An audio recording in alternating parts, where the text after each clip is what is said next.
تیری آنکھیں تیری زلفیں تیرا شانہ دیکھوں، بارہا خواب میں منظر یہ سہانا دیکھوں۔ جس تاریخ کو لوگوں نے حسین رضی اللہ تعالیٰ عنہ کے ساتھ جوڑ دیا، جوڑا بھی کیا حسین رضی اللہ تعالیٰ عنہ کو جن لوگوں نے قتل کیا وہی لوگ ماتم بھی کرتے ہیں، اس کی ایک لمبی داستان ہے، آپ نے بارہا سنا ہوگا۔ حسین رضی اللہ تعالیٰ عنہ کو قتل کرنے والے یہی شیعہ ہیں۔ کوفہ میں آنے کے لیے تقریباً 150 سے زائد انہوں نے خطوط لکھے کہ آپ کے نانا کا دین ضائع ہو رہا ہے، آئیے ہم آپ کے لیے تیار ہیں، آپ کے ہاتھوں ہم بیعت کریں گے، ہم یزید کے ہاتھوں بیعت کرنے کے لیے تیار نہیں ہیں۔ حسین رضی اللہ تعالیٰ عنہ نے بہت سارے لوگوں سے مشورہ کیا کہ اس بارے میں کیا کرنی چاہیے۔ عبداللہ بن زبیر رضی اللہ تعالیٰ عنہ نے کہا حسین تم کو جانی چاہیے، جب زمین تمہارے لیے بالکل ہموار ہے اور یزید اس قابل نہیں کہ اس کے ہاتھوں بیعت کیا جائے، یہ زمین ہموار ہے، لوگ تم کو بلا رہے ہیں، تم کو جانی چاہیے۔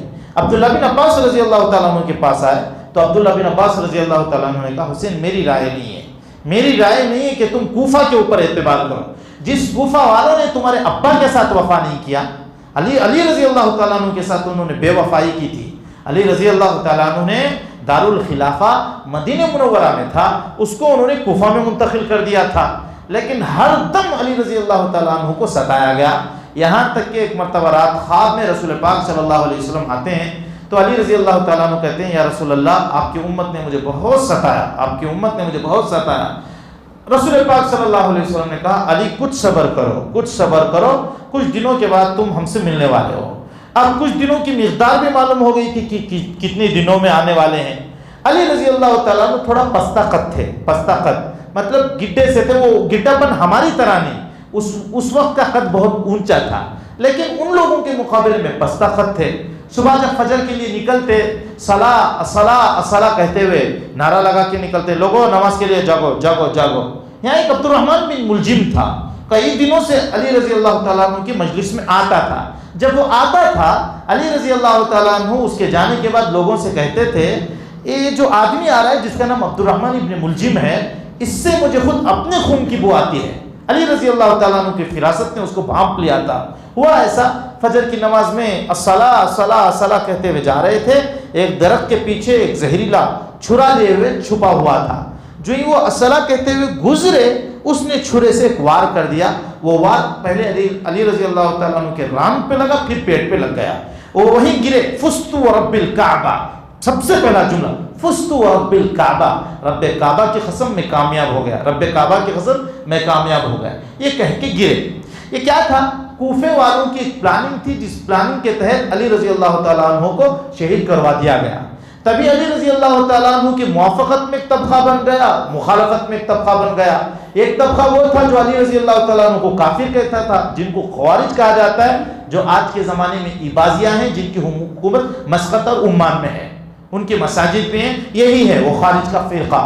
اس کے بعد ایک طبقہ علی رضی اللہ تعالیٰ عنہ کو اللہ ماننے لگا، اسی بنیاد پہ شاید یہی مصلیت تھی علی رضی اللہ تعالیٰ عنہ کو کوفہ سے انتقال کے بعد کوفہ سے مدینہ منورہ منتقل کیا جا رہا تھا، جس اونٹ کے اوپر علی رضی اللہ تعالیٰ عنہ کی نعش مبارک رکھی گئی۔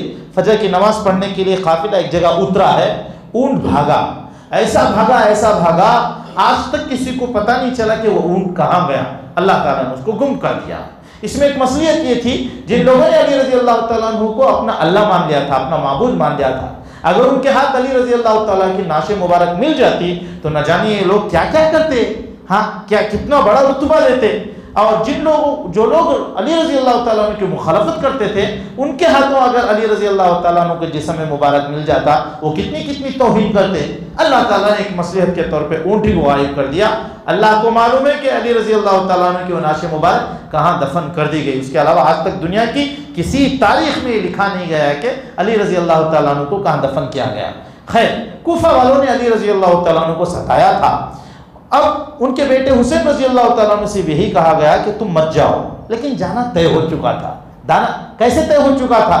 رسول پاک صلی اللہ علیہ وسلم ایک مرتبہ ام سلمہ رضی اللہ تعالیٰ عنہ کے گھر میں بیٹھے ہوئے ہیں، ایک فرشتہ آیا، ملک القطر، بارش کا فرشتہ تھا، مستقل اجازت لے کے آیا کہ میں رسول اللہ صلی اللہ علیہ وسلم سے ملنا چاہتا ہوں.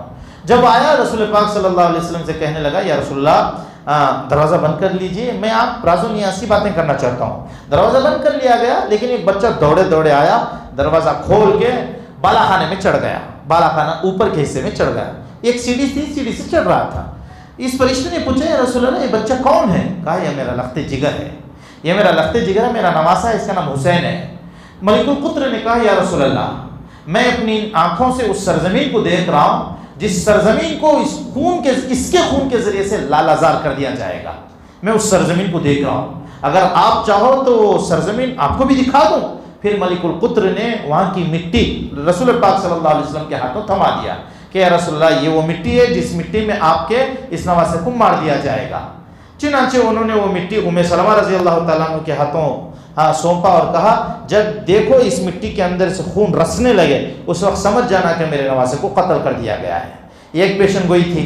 ایک مرتبہ رسول پاک صلی اللہ علیہ وسلم نے خواب دیکھا, چت کبڑا کتا رسول پاک صلی اللہ علیہ وسلم کو کاٹ رہا تھا. چت کبڑا کتا, چت کبڑا کسے کہتے ہیں؟ لال کالا جو ہوتا ہے اسے چت کبڑا کہتے ہیں. رسول پاک صلی اللہ علیہ وسلم نے صبح میں صحابہ اکرام کے مابین اس کی تعبیر بیان کی کہ اس کی تعبیر یہ ہے کہ میرے بچے میرے لخت جگر حسین کو ایک وہ آدمی قتل کرے گا جسے برس کی بیماری ہوگی. برس کی بیماری تن پھوٹنا جسے کہتے ہیں, کالا سفید. یہی وہ آدمی ہے, یہی وہ آدمی جس کو شمر و ذیل جوشن کہتے ہیں. شمر و ذیل جوشن کہتے ہیں. آج بھی لوگ اپنے بچوں کو کہتے ہیں کہ شمبر کی طرح کر رہا ہے, شمبر کی طرح کر رہا ہے. حالانکہ بہت بڑی گالی ہے, حرامی سے بھی بڑی گالی ہے. جس نے حسین رضی اللہ تعالیٰ عنہ کو قتل کیا, رسول پاک صلی اللہ علیہ وسلم نے جس کی پیشن گوئی وقت سے پہلے دے دی, جس کے جہنمی ہونے میں کوئی شک نہیں ہے, ایسے آدمی کی تشبیہ ہم اپنے بچوں کو دیتے ہیں. کیوں شمبر کی طرح کر رہا ہے, شمبر کی طرح. بچنی چاہیے ان چیزوں سے. لیکن ہوا ایسا, یہ ساری چیزیں طے تھیں. حسین رضی اللہ تعالیٰ عنہ وہاں گئے, حسین رضی اللہ تعالیٰ عنہ وہاں گئے.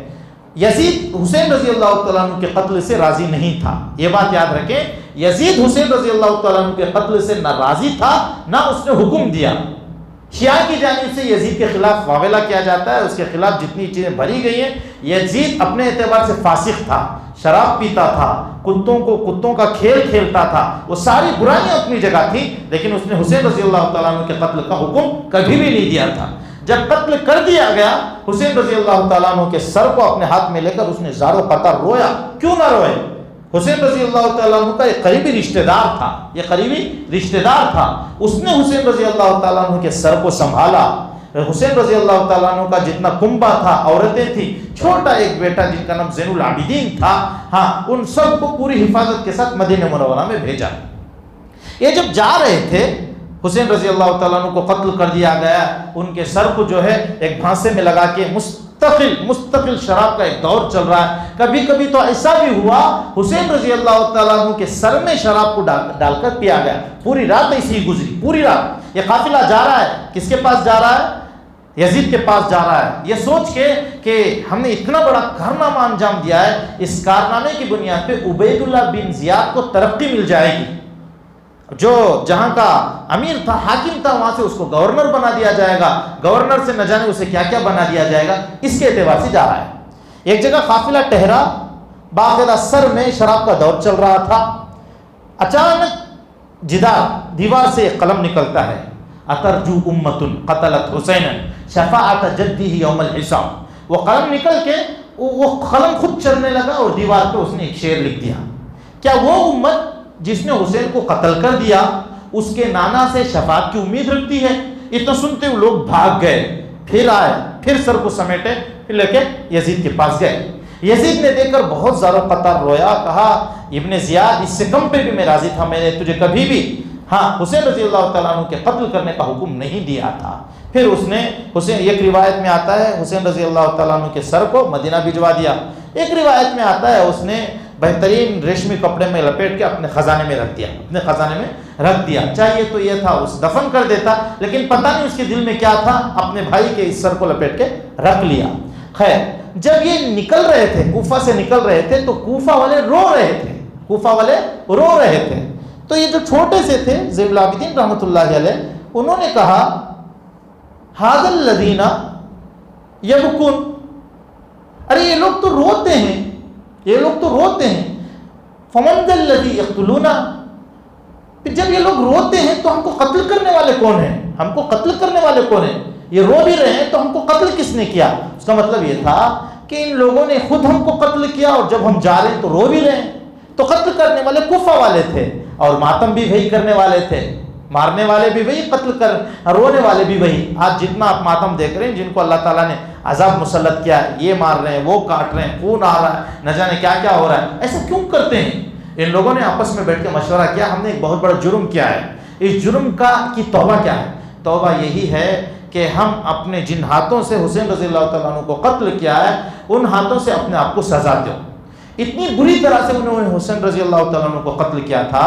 حسین رضی اللہ تعالیٰ عنہ کے جسم کا کوئی حصہ مل نہیں پایا. گھوڑوں کو دوڑا دیا گیا، گھوڑوں کو پہلے سر کو تن سے جدا کر لیا گیا، اس کے بعد یدسو، اس کے بعد کیا کیا گیا؟ گھوڑوں کو اتنا دوڑایا گیا، حسین رضی اللہ تعالیٰ عنہ کے جسم کا ایک ایک پریخچہ اڑ گیا، تحلیل ہو گیا، کربلا کے میدان میں تحلیل ہو کے رہ گیا، کسی کو نہیں ملا. اتنی زیادہ بری طرح سے. تو رسول پاک صلی اللہ علیہ وسلم کی روح اس وقت بھی اتنی پریشان تھی. ابن عباس رضی اللہ تعالیٰ عنہ نے دوپہر کے وقت میں خواب میں دیکھا. کیا دیکھا؟ رسول پاک صلی اللہ علیہ وسلم اپنے ہاتھ میں کچھ چھوٹی سی شیشی لیے ہوئے ہیں، اور بال پورے بکھرے ہوئے ہیں، بال، سر پہ مٹی پڑی ہوئی ہے، پیشانی پہ مٹی ہے، سر کے بالوں پہ مٹی ہے. پوچھا یا رسول اللہ آپ کی یہ حالت کیا ہو گئی ہے؟ خواب دیکھ رہے ہیں، خواب عین دوپہر میں. کہا بیٹا ابھی میرے نواسے کو کربلا کے میدان میں قتل کر دیا گیا، میں اس شیشے میں اس کے خون کو اور اس کے دوستوں کے خون کو جمع کر رہا ہوں. رسول پاک صلی اللہ علیہ وسلم کی روح بھی اس وقت اتنی پریشان تھی. آج جن لوگوں نے تڑپا کے حسین رضی اللہ تعالیٰ عنہ کو قتل کیا تھا، ان کی پیروی کرنے والے شیعہ ہیں. اور جتنے لوگ یہ تابوت بٹھا رہے ہیں، جن کو سواری کہتے ہیں، اور ناچ کے ننگا ناچ کے دین کا مذاق اڑاتے ہیں، یہ سب لوگ انہی کے زمرے میں داخل ہونے والے ہیں. تیری آنکھیں، تیری زلفیں، تیرا شانہ دیکھوں، بارہا خواب میں منظر یہ سہانا